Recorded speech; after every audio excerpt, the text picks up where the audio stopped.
All right, guys. Good afternoon. I'm reaching you live from Lagos, and we're doing this broadcast today because you guys have heard about the latest uh, Jakarta judgment out of the Federal High Court in Abuja today regarding our party. As you all know, this attempt to hijack our party started immediately after the election. In fact, it started brewing as we became very popular. Don't forget, this party was registered last August. That's the African Action Congress. And it became the party to beat when it came to ideas and how to change Nigeria. We had some of the best manifestos, reached out to everybody. We were able to set up the party across the globe within the shortest period of time.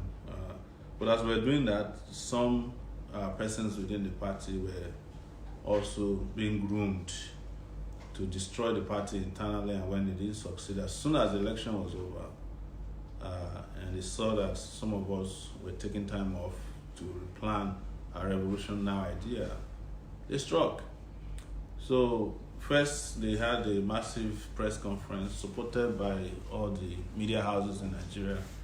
For the first time, the media houses in Nigeria that never covered us during the election came out and gave airtime. Somebody paid for it. We'll mention it as we go along to these individuals. They had a kangaroo meeting in Abuja and claimed that myself and Malcolm Fabi, who was the deputy national chairman, and myself was chairman, had been removed. When this happened, I was traveling. In fact, I heard about it as my plane was landing in the US on May 12th, 2019. But as this was going on, 2 days later, Leonard and some other person, in fact, the next day, they went and filed a case secretly in Abuja, asking the court to declare him chairman because they knew what they did was wrong. And then on the 14th, they filed another case before Justice Ekwo and asked to be given an injunction. Because they didn't want us to reply, the judge abridged our response time to 14 days.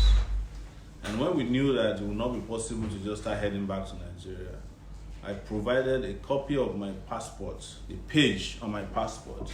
My passport is here, showing that I had left Nigeria on May 12th and instructed the party's Deputy National Secretary, Dr. Joshua Adeoye, to depose on an affidavit on our behalf. And he did the same for Malcolm. Provided all the evidence, this is my passport as of 12 May 2019, how I traveled out of Nigeria. You can see it here, stamped out.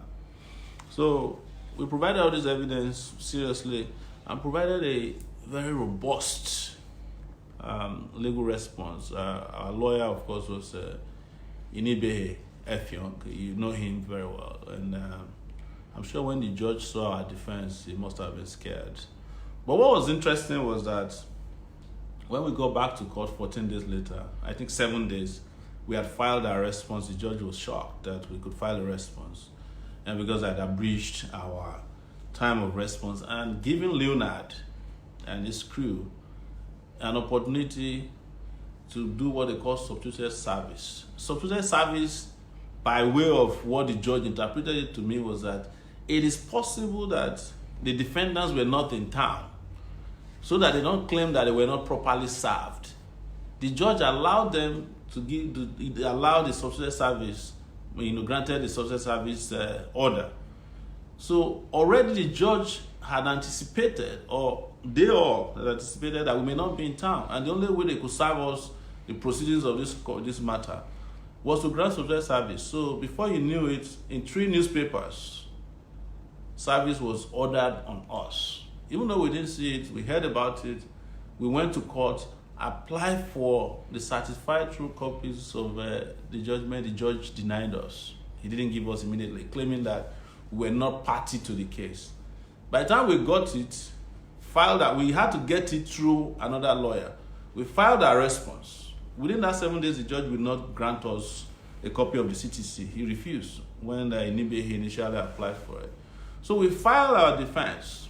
If you see this defense, which we upload at some point, you will be impressed with this young lawyer, Inibehe. He did a fantastic job. And when they had to file their counter motion ran counter to even their initial pleadings. And of course, we were excited about this, that these people will be defeated in court. But we didn't know that we're not dealing with, justice. We're dealing with people who are going through the back door. The passport I filed, these are my passport pages, before we could say Jack Robinson, had been filed at the Rivers State Tribunal.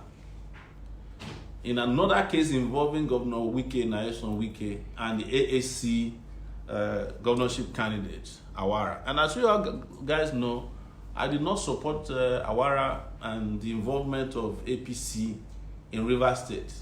So in some way also, Leonard and Awara were working together because I did not initially support them. But I don't know what happened along the line. I think the bidder became higher and Leonard moved over to Wike. So they filed every copy of my passport page that I filed with Justice Ekwo at the tribunal in Rivers, using it to counter Awara's position that he didn't need to change a lawyer. Because what Leonard did as soon as he got the injunction was to go to Rivers State to try and change Awara's lawyer. So the lawyer that Awara was using was one Tawo SAN. Leonard traveled to Rivers State, went to the tribunal and said the AAC was going to change Awara's lawyer.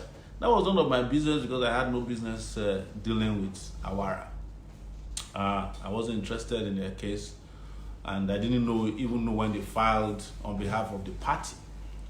So I took it that their lawyers probably filed, on behalf of the party in the state. Anyways, as Awara fought back, Leonard went underground again, got another judgment from an FCT High Court, filed by the same lawyer. He claimed that one Honorable Bago has sued him, Leonard. This is like Leonard suing himself, asking to figure out how he became the acting chairman or whatever position he assigned himself for the AAC. And the judge quietly and secretly granted him a judgment. And they went back to Rivers State at the tribunal to file that judgment, claiming, because we then sent our lawyer in Ibe to write to the tribunal that there is no relief in Leonard's original summon, originating summon here that said he is the chairman of AAC. I'm telling you guys so that we can break down legal rigmarole that led to this. So eventually, Wike was able to use Leonard present in court in one of the tribunal sittings to forcefully change Awara's lawyer. And as soon as they changed Awara's lawyer, a few days later, the case against Wike filed by Awara also collapsed in Rivers State. So, fast forward, the judge at the Federal High Court, after we gave a fantastic submission, postponed the trial till July 12th, which was today, that he would give a judgment. He actually didn't go on vacation so that he would give this judgment, according to him. So today we're going to court. He looks at our lawyer in the face, tells him outright that the case was uncontested. The case against Leonard was uncontested. That we did not file a response. Why? Because he claimed that it was not me and Mr. Dr. Makonfabi that deposed to the affidavit. That was strange. Every lawyer that we've spoken to today said that is so weird, because the case that Leonard filed secretly at the FCT was deposed to by a clerk in the firm of the lawyer that filed it, one Ezoyane. By the way, the lawyer Leonard was using has been awarded SAN last week, the Senior Advocate of Nigeria. So he got a sanship. I don't know, maybe that is his reward for all these dirty jobs that they do. But ladies and gentlemen, I'm coming to you today because I know most of you want to hear from us, especially, our supporters both in Nigeria and abroad. And I want to guarantee you that there's nothing to worry about. What we are facing now, I had predicted it for those of you who were following us when we were doing live stream on the couch in those days. I said it that if we succeed in any measure to disrupt the political process in Nigeria, they will come after us. They will come after the party. They will come after individuals who made the party very successful. They will blackmail us. They will blacklist us. And they will do everything to discourage any other party in Nigeria doing what we did in 2019. Because what we did in 2019 is unprecedented. No one, and I'm saying it, no one in Nigeria's recent history has done what we did within a year. And we even went ahead and did something they didn't like. We accounted for how we raised money transparently and how we spent the money transparently. Nobody has ever done that in Nigeria's recent history. Not even the major political parties, and there are 71 political parties in Nigeria. So we are right now at that spot that I have been talking about and warning some of you about. There's no reason to panic. This is just an invitation to be the fighter that we have always said we are. And this is an invitation to strengthen our new role in this society, Nigeria. I'm right now in Nigeria, just arrived in Nigeria, that there is a need for a revolution. And when you see me attaching everything I said is the revolution now, it is in anticipation of the desecration of institutions of government, from the police to the army, navy, the judiciary, the legislative arm. You all know the story. And what you are seeing and what you continue to see more of is that these institutions cannot guarantee anybody justice, either social, judicial, economic, cultural, any form of justice, except we all rise up in unison, particularly when the judiciary is corrupted. It is an invitation to anarchy. But we are not going to get involved in anarchy. We are preparing ourselves and our souls for a revolution to save the soul of this country. And I have said it before, I've been quoted about this severally, that if we take an additional soul, an additional life to set this country straight, I will be happy to give my life for it. And it means that all the judges who perpetrate injustice against our people, public officers, politicians, and their cronies, contractors, priests, imams, everybody that has been ganging up against all of us, 200 million of us, depending on who you talk to, we must rise up and fight until we have a country that we can call our own. And I can't say enough of this. Part of why some of us participated in the political process is to show to the world that we can do what nobody has ever done before. And if you look at how we campaign vigorously, how we pushed ideas, we ticked every box in the political rule book concerning how to campaign. So it is the reason this is important. I'm artist, and a lot of our colleagues are artists, but for those of you who might be worried, I'm just saying, you are welcome to the real world. I'm not new to this. For those of you who know my history in the last 30 years, it has always been like this. At every corner, they have always perpetrated injustice against me, against what they thought would be my progress. When I was in the university, I was expelled twice. We went to judges. One of the judges, I can't forget, it was one Justice Kensington in Lagos. He looked at us and said, "There's no way I can grant judgment against your vice chancellor in my court. If you want to go back to school, let me take you to go and beg him on Friday at the mosque." A judge said that, Justice Kensington. He's now late. He used to be a judge who did what he liked in Lagos. And, you guys are also very aware of what happened to Sahara reporters in Ilorin, Kwara State, a few years ago, when the Senate President Bukola Saraki was, in his own view, very popular. and powerful. He seized all the money belonging to Sahara reporters using the same system of justice. Now they got a judge to sit and claim that I did. In that case, they didn't even serve us the proceedings of the case. They just quietly sat, declared in their judgment that we're owing Saraki 4 billion naira. That was the amount of the judgment. And they immediately proceeded to block all our accounts and started deducting money from the accounts after freezing the account. But I went to the lorry and I told everybody at that time that we will fight and regain our space and regain the glory of Sahara reporters, and we'll be operating in Nigeria. I also did promise then that we'll get our money back. We'll get an interest on a compound interest. And interest may not mean money. Sometimes it might mean that the person who perpetrated the injustice will go to jail. And I promise that Buhari and Saraki will make it to jail. And I hope it does. But the most important thing is that when we fought that battle so hard, the media, mainstream media wasn't on our side. They hired social media warriors, trolls against us. They targeted our funders, scared everybody. But I was certain that that injustice cannot stand. And today, as I'm speaking to you, Sahara reporters in Nigeria and the foundation whose account was frozen at that time had his money recovered, complete. Not a dime was missing. It was like a savings for us. And at the end, we're operational today. And Saraki, who used a Jankara judge at that time to perpetrate this injustice, is no longer relevant today.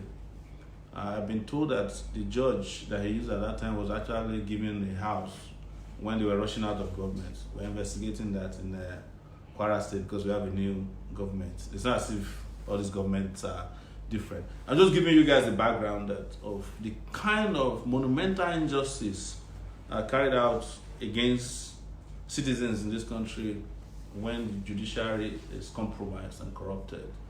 And I am not in any way targeting the judge, specifically because of this case. It is because everything in this case smells of corruption. You guys remember even when the Supreme Court gave a judgment recently saying that somebody won in Osun State, everybody came out and condemned them that you cannot discharge such a case on technicality, because that's not justice. That's what this judge was trying to do, using technical jargons to perpetrate injustice against us. Well, our position is very clear. If a legal opinion, legal decision doesn't lead to justice, then it's still an unjust decision and it will not stand. So that's why I'm reaching out today and just to tell everybody to be calm, but be firm and continue to go about your normal duties as AAC members. We will flush these guys out. There's no question about it. It is our determination as a party. Nobody can impose an illegal chairman on our party. Nobody can even impose an illegal president on the country. The people of the country don't want the person, talk less of a party. As long as we reject this contraption of a judgment, we will reject whomever is the beneficiary of it, and before you know it, we'll all be shouting Uhuru. So I heard that there are questions on there for us, but let me thank all the people watching, and if you have any questions, please feel free to send them my way. Yeah, let me start with Larry Oba asked, can we quit the party for these unfortunate people for now? George? We can't quit our party. It's our party. We actually registered this party. If we quit the party for them and we go to another party, they will follow us there. We'll keep quitting party. We become quitters, and quitters don't win, and winners don't quit. Why were the party leadership not at the court? What do you ask? We are not required to be in court. I just arrived in Nigeria today, but we're not required. But there was a representative of the party in the court who was there present yet. Dominic asked, is it because of your meeting with Daniel Kanu that they are doing this now? I wouldn't say they've been doing it before I met Kanu, but who knows? Maybe this strengthened them more, but it doesn't matter. It's beyond their control. Like I said, Nigerians have become very conscious these days, and it doesn't matter. All these things they are doing only help to consolidate the determination of Nigerians to set themselves free. Dari Shola asks, shouldn't Falana be filing the appeal? Falana is very supportive, but I've not been able to speak with him about this. We'll talk about how to file the appeal, but we've started the process already by applying for the certified true copy of the judgment. Kola Olepita asks, how are we going to overcome the cabals and old gargles when people like Leonard still exist among the youths?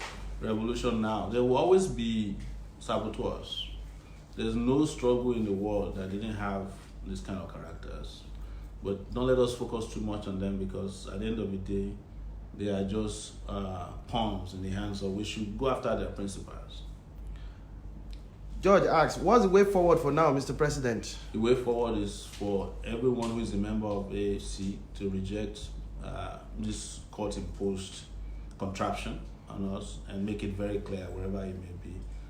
The state chairman. So we'll be talking to all of our operatives, in country and around the world, to just make sure that they reject this. The judges are human beings as well. When they see the pushback, they understand that they make a wrong move, and they will know that they've hit the wrong nerve. There are people or groups of people or fighters you just don't offend simply because you are compromised. And like I said, this is, in my view, a tonic for AAC members to radicalize more. Joseph Emmanuel, is your name not part of the registration documents, Mr. President? Of course, my name is the chairman. I'm the one who led the registration. I did most of, the formation of the party with Malcolm, Fabi, Leke, Otunuga, and several others who made contributions from all over the world to help the party. Kele Sa asks, Sowore, why can't we join alliance with the EFF in West Africa? Yeah. Which one is alliance? EFF with the... Oh, in South Africa. Anyway, that's the political party that operates in South Africa. This is our own political party. And of course, we are reaching out in terms of continental and global efforts. A lot of very conscious parties have been reaching out to us. In fact, I've been in touch with the guy in Uganda as well, Bobby Wine, in the course of this. And some of these visitations will take us to EFF as well. Work on that. Adeyemi Dairo asked, how can we truly start a revolution in Nigeria? Any template to follow? We have to customize the one here, because if you go and bring templates to this place with the likes of these characters we're talking about, the revolution will not even start off. So let's keep, the most important thing is for everybody to agree that we've reached a point of no return, and that we must have a revolution, and that we're not afraid, because the greatest tool in the hands of our oppressors is to spread fear, and we shouldn't be afraid. We've gotten to the point where we should not be afraid anymore. Enough is enough. This other guy asked, are we talking of taking this matter up to the Supreme Court, Mr. President? Well, we've appealed the case, but I must also warn that this is a political case, and what will win this case for us is a total rejection of the contraption. If a judge says that somebody is the chairman of the party, and the party says it's not our chairman, the opinion of the judge is academic. It's just like you have a country, if a leader is imposed on a country by the court, and the public or the people or citizens say no, that's what they call a revolution. Maybe the first revolution will be within our own party. Jude asks, how can AAC win in 2023 with too many political parties on the ground? We are distant. We were formed in August. By February, we have become one of the three most important political parties in Nigeria, in addition to, regrettably, the decadent APC and the PDP. Remit Gones said, our president, welcome back home. Don't you think we need a national massive protest on this issue so that the world will join? We don't rule it out. Let's be talking.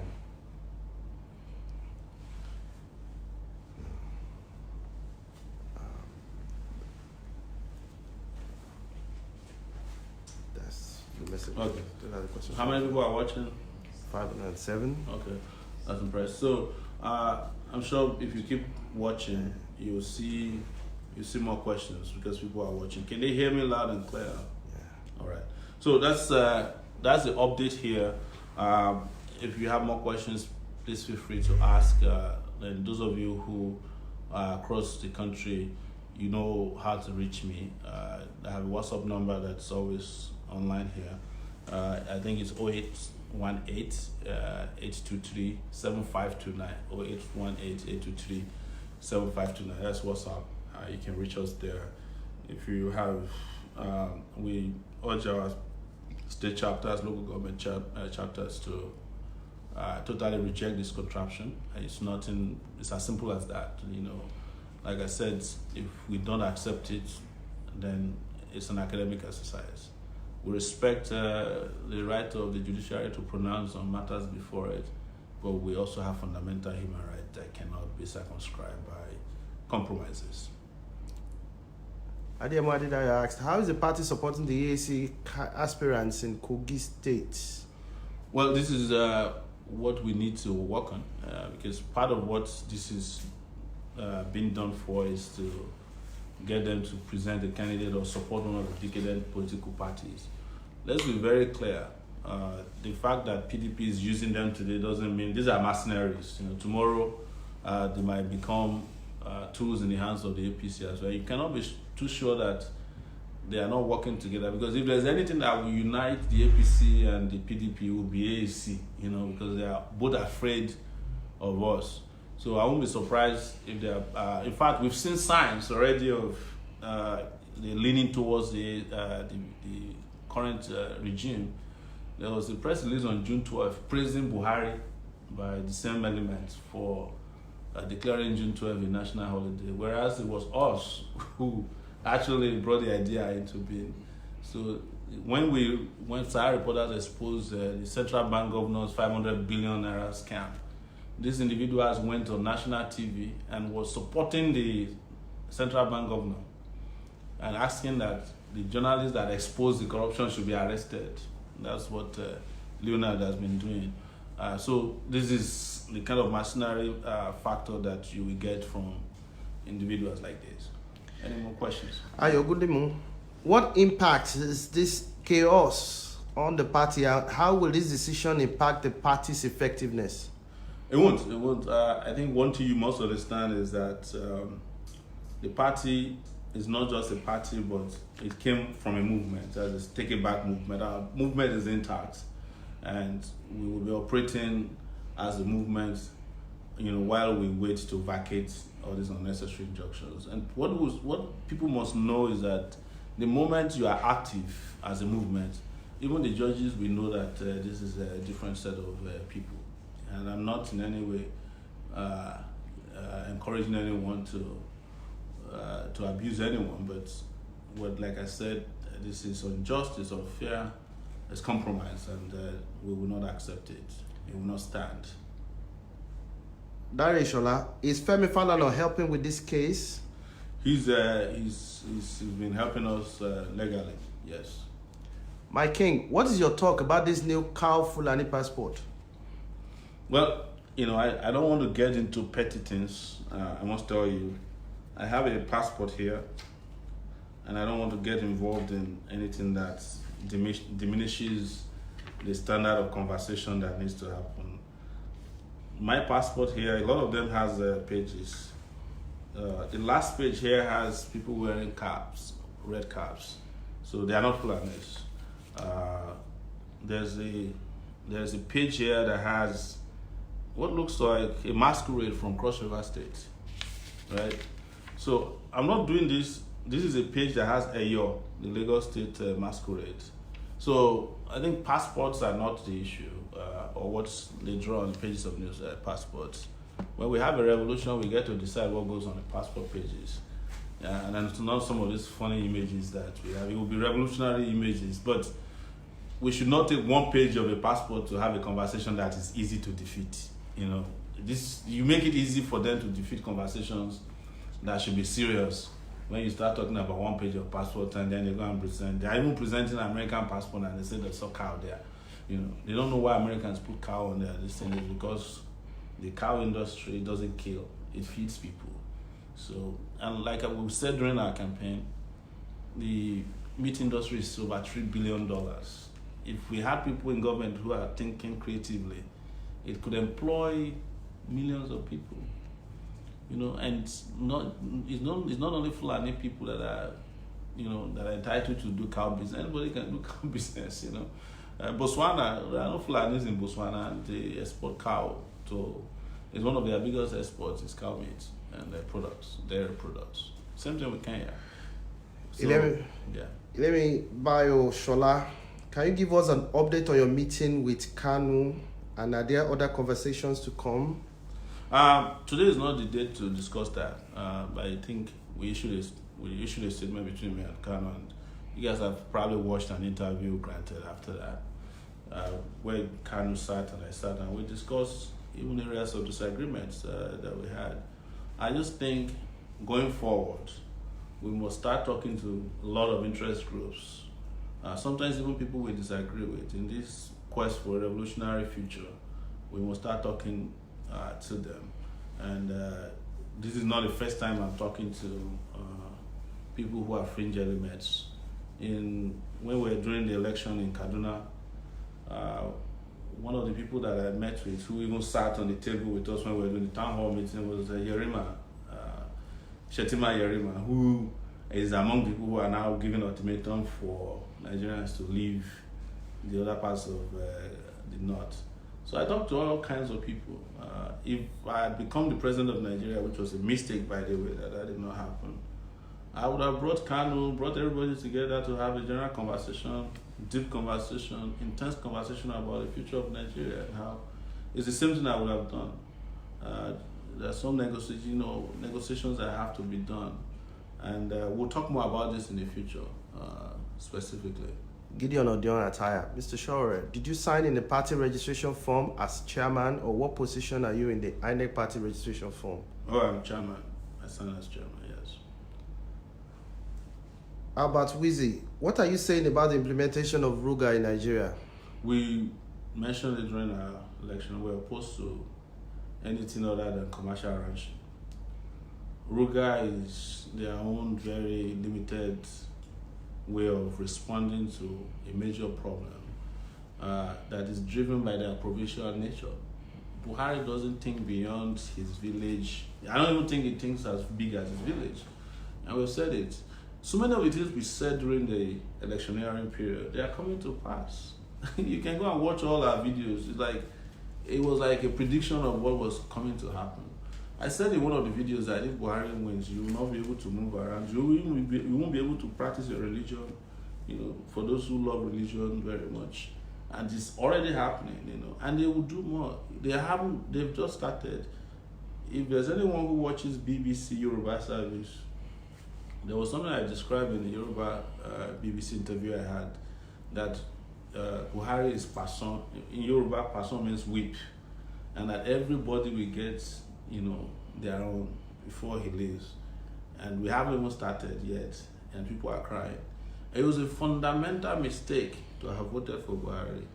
It would have even been worse if we voted for Atiku, those people are articulating.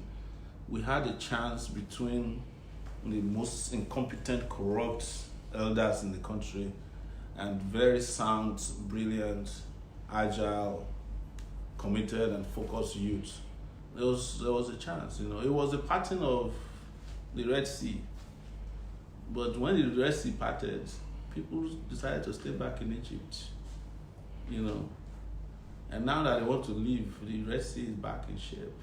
I'm just using that, analogy to tell you what February 23 represented for us. And the same people who said we had no experience, we were too young, and called us all kinds of names are the ones now who are complaining bitterly about what happened in that election.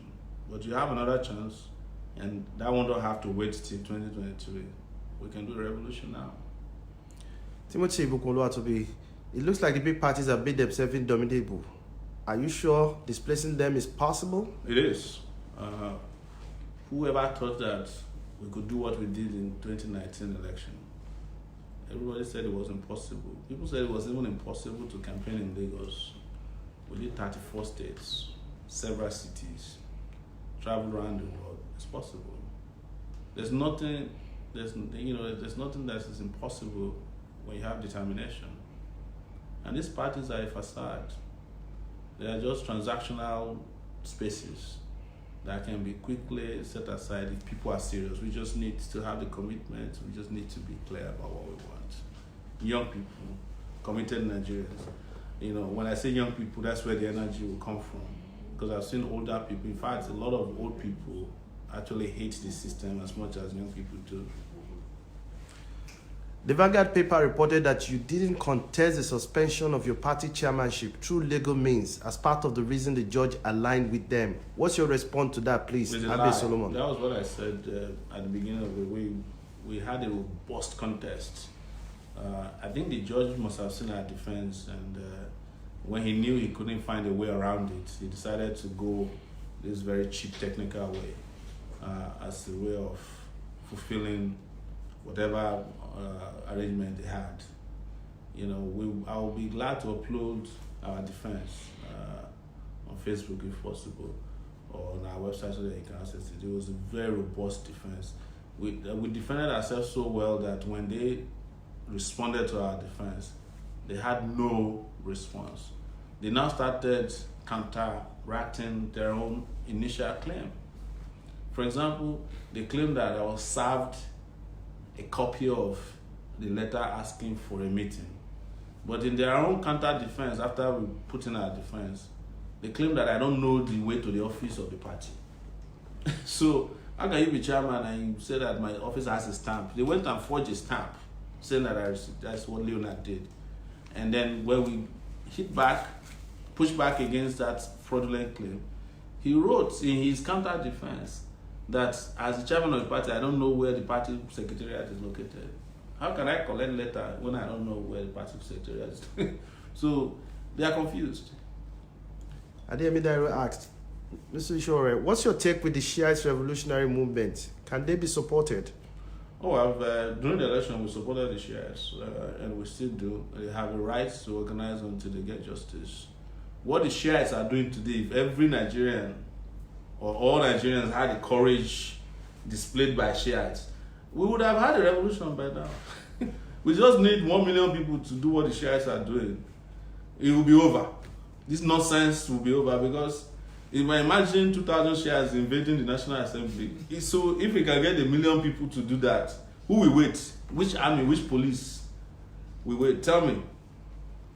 So we should we should learn from them. There's, I don't know which book said it. There was I think it's an English author that wrote that thou sluggard, go to the ants, learn their ways, and be wise. We should go to the Shiites, learn their ways, and be wise. Prince Olufemi Johnson asks, what are we going to do now to save the party from those creeps trying to hijack it, sir? We should be talking about what we can do to save Nigeria. And when we save Nigeria, the party will be saved too. If we save the party, there's no Nigeria, they'll come back and take the party again. Every party right now is under... Can't you see that about 60 parties are endorsing INEC every other week? So, and that is, even these guys joined the endorsement of INEC recently. They said that this election was the best election that Nigeria ever had. In the name of AAC, our party. That's an assault on our integrity and our sweat as a group. Guys, do not worry. What you need to do is what I've explained to you. There are bigger problems ahead of us. Nigeria needs a revolution. The party is just a small part of it that should not take too much of our time and energy. What should be taking our time and energy is how to save our country. And I'm serious about it. How we can make this revolution now become the sing song until the revolution itself happens. They did it in Sudan, and I'm not here inciting people. I'm inciting, everybody's incited already. In fact, the job of inciting people is done by the government. They are the ones inciting people with hunger, starvation, ruga, and all their policies. That's basic incitement. They are the ones pouring petrol, but Nigeria refused to burn. That's the problem. They are pouring petrol every day on this country. They are insulting our sensibilities. They are taking away our rights through the courts, through the police, SARS, everything, Fulani herdsmen all over the place. But to be clear, Fulani herdsmen is just a metaphor for what is wrong with the country. It's not as if Fulani herdsmen are the only people kidnapping. The Yoruba kidnappers are still doing it. The Igbo kidnappers are still doing it. The Bibio kidnappers are still doing it. But beyond even petty kidnappers, the major kidnappers in Abuja, the people who have kidnapped Nigeria and its resources are Buhari and all their cronies are around the world, and in the country. So, and very soon, they are bringing a policy of removal of petroleum subsidy. They have said it, and they are not going to go back. So I don't know which match they will strike next, that will catch the fire. But they've brought Nigeria to the ground. What is needed now is a revolution. Anderson Nosa Samson, what can we do to key our elders into your ideology? Because so many of them are intelligent, but their level of reason don't tally with our generation. This is deep, very deep. But we'll keep breaking it down to this next generation. I don't want to insult any generation. I think every generation, out of relative obscurity, must discover its mission, either to fulfill it or betray it. That's what Franz Fanon said. This generation will find its way too. But we have a duty not just to leave the generation at the mercy of what is destroying the generation. Is to keep conscientizing, educating, and mobilizing them. The generation will fight for itself, but we need a push. Every generation needs leaders, before they can find their way out of this darkness. How can we start a revolution, sir, with this shaku generation? All they want to do is the dance. Well, we'll get to a point where they dance up to a point and there will be so many bodies on the ground and they have to also be body here. And that might be the revolution that will happen. It's when they had the revolution in Cuba, it happened the night that all the elites were having parties. And when they were told, they didn't believe it. When it happened in France, it's the same thing, In fact, if there's any time that is the best for a revolution, it's now when everybody is kind of complacent about it. It is the best time for it. And all the objective conditions for a revolution, they are here. Everything that causes the revolution that caused the revolution in every country that had a revolution, they are present in Nigeria. In fact, in double doses, if not triple. Can we have the couch back, sir? Wow. Yes, we can. It's just that I'm moving around a lot these days and doing a lot of organizing and meetings. So it may not be as regular as it used to be, but I can see from the connections and conversation we're having today that people are yearning for the couch. How many people are on now? 476. So that's the kind of number that's encouraging, especially when a lot of people are still at work and some people have gone to bed in other parts of the world. So we have 8 more minutes. We'll end, and this was supposed to be an hour broadcast. If you have any more questions, please feel free to ask. Once again, we're here discussing what happened today in Abuja, where the Federal High Court gave a completely terrible, horrible judgment, claiming that we did not defend and contest our removal as leaders of the AAC. That's myself and Dr. Malcolm Fabi. First, we defended ourselves, provided some of the best robust defense possible. And I think when the judge looked over it and just couldn't comprehend how to deal with it without giving himself away, he decided to go the technical route and claim that this was uncontested. We contested it and took it seriously. Provided my passports about my trips so that the judge will know that I'm serious about it. But as you know, everything, now, as this fella says, army arrangement. Mathematicians put them together. Army arrangement. Mr. President, why is it that 90% of the Yoruba people don't support your revolutionary agenda? The revolution is not for Yoruba people alone, it's for everybody. So, that's why I'm not speaking Yoruba. It's not, the revolution is not for Yoruba people. And all the people that are supporting the revolution are human beings, and that's what we focus on. It's the revolution not only for Nigeria, it's the revolution for the continent of Africa. Jerry, should we continue to donate to the party? Right now, we'll say no, because although our our people have control over the accounts. If we donate in the account and they see money there, they will go after it, I'm sure. What is your take on how Nigerians are rejected from entering United States, K. Bosman? You know, it's a sign that somehow, because we are not serious here, the world is also not taking us seriously. You know, people that are having opportunities to get easy visa access to countries that are doing well, because they don't see you as important. Look at Ghana, just got visa waiver from South Africa a few days ago. Ghana, you know, Ghana of 1983, that's you know, where there was mass poverty. So if you don't get it right at home, guys, very soon Togo will be demanding for visa for you to go to enter the place. Just let's get it right here. If we get it right here, people will be begging us with visa. They'll be sending visa to you at home, or they will ask you to take the visa upon arrival, or give you a visa. Go and look at the country. Go and look at countries that have free visa waiver to the US. Some of them are small countries, but there are countries that are doing well. Countries that, you know, countries that are respectable because they treat their people okay. Yes. So that's it. We have 4 more minutes. Any more questions? Well, in the absence of that, let me say hello to our regulars. You know yourselves, wherever you may be. Just send me, you know, hello and the time at your part of the world in Nigeria. If we're planning a number of things, and we will be contacting you guys on a regular basis, either here or through our official and unofficial machineries of communication outlets to you. But again, don't worry. This is just, you know, part of what we need to go through to be reminded of the need for this revolution now.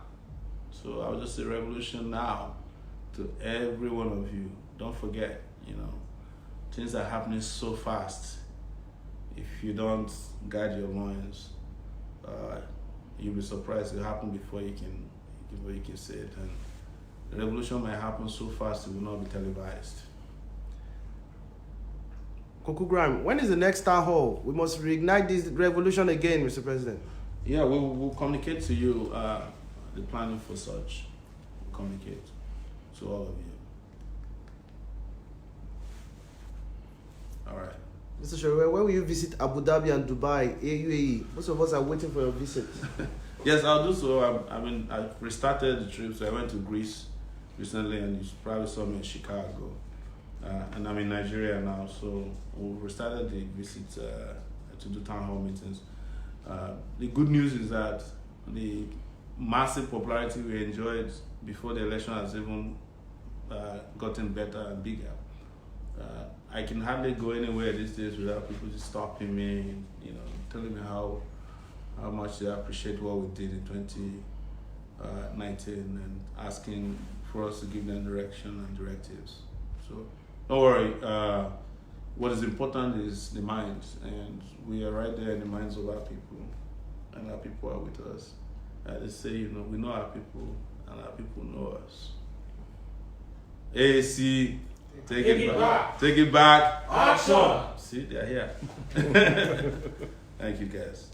So we'll be taking a break now, and we will be back to inform you guys as soon as we have further information for you. Thank you guys so much for watching and listening. Please try and share this to others that may not have watched the live broadcast itself. Have a good evening from here, Lagos.